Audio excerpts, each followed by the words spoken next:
প্রিয় অডিয়েন্স, আসসালামু আলাইকুম ও রাহমাতুল্লাহ। ইসলামের ইতিহাস ও সংস্কৃতি ক্লাসে আপনাদের স্বাগতম জানাচ্ছি। আজকে আমরা আলোচনা করব ইসলামের ইতিহাস ও সংস্কৃতি বিষয়ের পার্ট 1 এর প্রথম অধ্যায়ের দ্বিতীয় পাঠ থেকে। আমাদের আজকের আলোচনার বিষয়বস্তু climate, products and animals of pre Islamic Arabia, অর্থাৎ প্রাক ইসলামী আরবের আবহাওয়া, উৎপন্ন দ্রব্য ও জীবজন্তু নিয়ে। প্রিয় অডিয়েন্স, আলোচনার শুরুতেই আমরা আরবের আবহাওয়া ও জলবায়ুর উপর আলোকপাত করতে চাই। আরব উপদ্বীপের পূর্বে পারস্য উপসাগর ও ওমান উপসাগর, পশ্চিমে লোহিত সাগর এবং দক্ষিণে আরব সাগর ভারত মহাসাগর দ্বারা বেষ্টিত হলেও কিছু উপকূলীয় অঞ্চল ও জলবিধৌত উপত্যকা ছাড়া আরবের সর্বত্র আবহাওয়া অত্যন্ত শুষ্ক ও উত্তপ্ত। অভ্যন্তরীণ নদ নদীর অভাবে উত্তপ্ত মরু অঞ্চল শুষ্ক, রুক্ষ, রৌদ্রদগ্ধ ও গাছপালা শূন্য এবং লু হাওয়া প্রবাহিত এলাকা। পিকে হিট্টি বলেন, পূর্ব পশ্চিমে সমুদ্র বেষ্টিত হলেও সেই জলরাশি এখানকার ভূমি সিক্ত করতে পারেনি, কারণ আরব ভূমির অধিকাংশই আফ্রিকা ও এশিয়ার বৃষ্টিহীন মরুপ্রান্তর। দক্ষিণের মহাসমুদ্র থেকে প্রাকৃতিক কারণে মেঘ ওঠে, কিন্তু মরুর বালু ঝড় অর্থাৎ সাইমুম তা শুষে নেয়। বাতাসে আর জলীয় বাষ্প অবশিষ্ট থাকে না। ইসলামের জন্মস্থান হেজাজ প্রদেশেও বৃষ্টিপাত খুবই কম হয়। হেজাজের গড় তাপমাত্রা 70 ডিগ্রি ফারেনহাইট। হেজাজ প্রদেশের উত্তরাংশে অবস্থিত মরুদ্যানগুলি মানুষের বসবাসের উপযোগী। ওমান, হাজরামাউত প্রভৃতি অঞ্চল সমুদ্রের কাছাকাছি ও বৃষ্টিপ্রবণ এলাকা হওয়ায় এখানে উর্বর ভূমির সাথে স্বাস্থ্যকর আবহাওয়ার উপস্থিতি রয়েছে। আরব দেশে নৌ চলাচলের উপযোগী কোনো নদ নদী না থাকায় ব্যবসা বাণিজ্যের জন্য উট প্রাচীন আরববাসীদের প্রধান বাহন হিসেবে পরিচিত ছিল। আরবের উৎপন্ন কৃষিপণ্য ও গাছপালা শুষ্ক ও উষ্ণ আবহাওয়া, অনুর্বর ও লবণাক্ত ভূমির জন্য আরব উপদ্বীপে অধিক পরিমাণে শস্য উৎপাদিত হয় না। খেজুর আরবদের নিত্য আহার্য এবং এটি তাদের প্রধান কৃষিপণ্য। হেজাজ প্রদেশে প্রচুর খেজুর উৎপন্ন হয়। ইয়েমেন ও কয়েকটি মরুদ্যানে গমের চাষ হয়। ঘোড়ার খাদ্য হিসেবে বার্লির চাষ করা হয়। কয়েকটি অঞ্চলে ভুট্টা এবং ওমান ও আল হাসায় ধানের চাষ হয়। আরবের মরুদ্যানগুলোতে নানা ধরনের ফলমূল হয়। তায়েফে প্রচুর আতা, ডুমুর, ডালিম, পিচ ও আঙ্গুর ফল উৎপন্ন হয়। আরবের অন্য ফলের মধ্যে বেদানা, আপেল, কমলালেবু, কাগজি লেবু, আখ, তরমুজ ও কলা উল্লেখযোগ্য।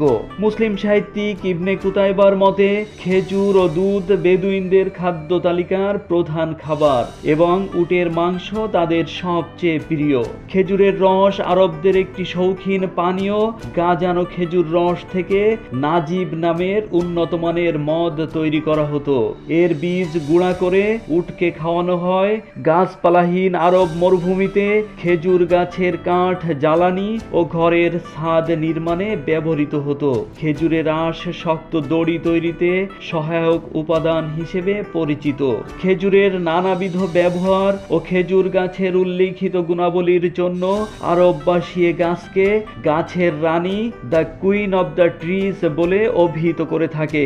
এছাড়া আরবের গুগ্গুল বা ধুনা গাছ, আসির প্রদেশে গদের আঠা বিশিষ্ট গাছ, মরু অঞ্চলে চিরহরিত ঝাউ গাছ, বাবলা গাছ, মশলা জাতীয় কন্দ ও সোনামুখী গাছ অন্যতম।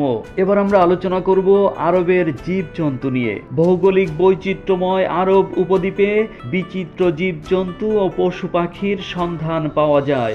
জীবজন্তুর মধ্যে চিতাবাঘ, নেকড়েবাঘ, খেকশিয়াল, হায়না, গিরগিটি ও সাপ প্রধান। পিকে হিট্টি বলেন, উপদ্বীপের প্রাচীন কবিদের লেখায় প্রায় উল্লিখিত সিংহের অস্তিত্ব এখন আর নেই বললেই চলে।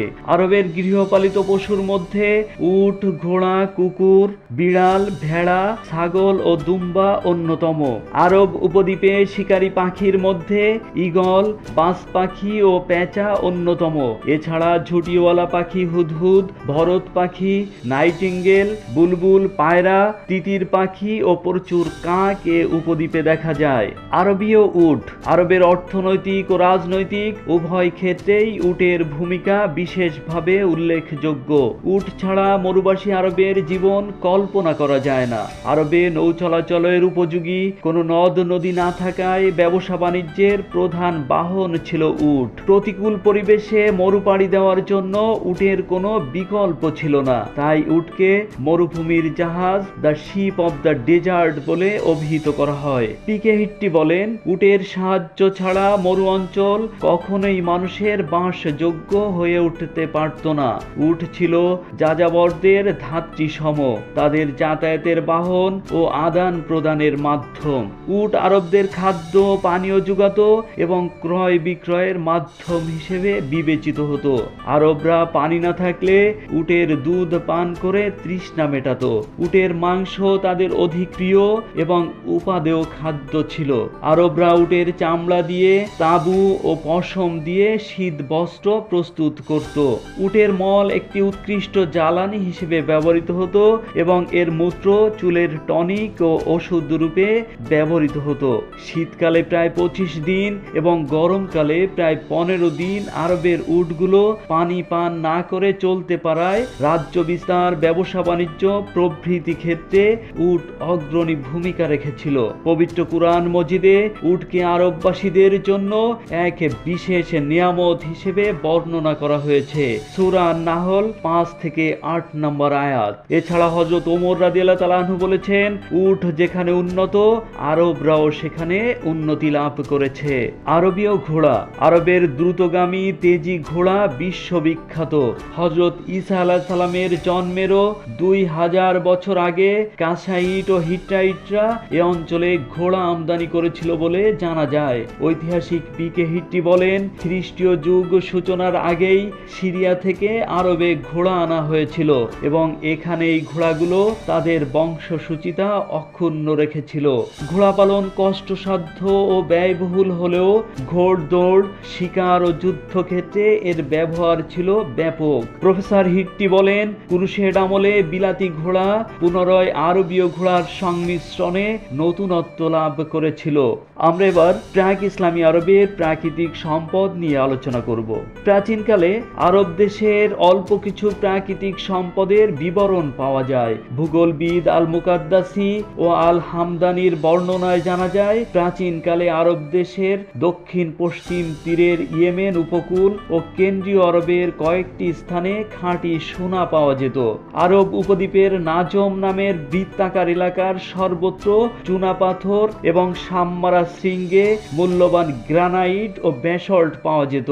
এছাড়া পারস্য উপসাগরের মুক্তা ও খনিজ লবণ এবং আধুনিককালে আরব দেশে আবিষ্কৃত বহু তেলের খনি আরবদের আয়ের প্রধানতম উৎস। আজকের আলোচনা এখানেই সমাপ্ত করছি। আল্লাহ হাফেজ।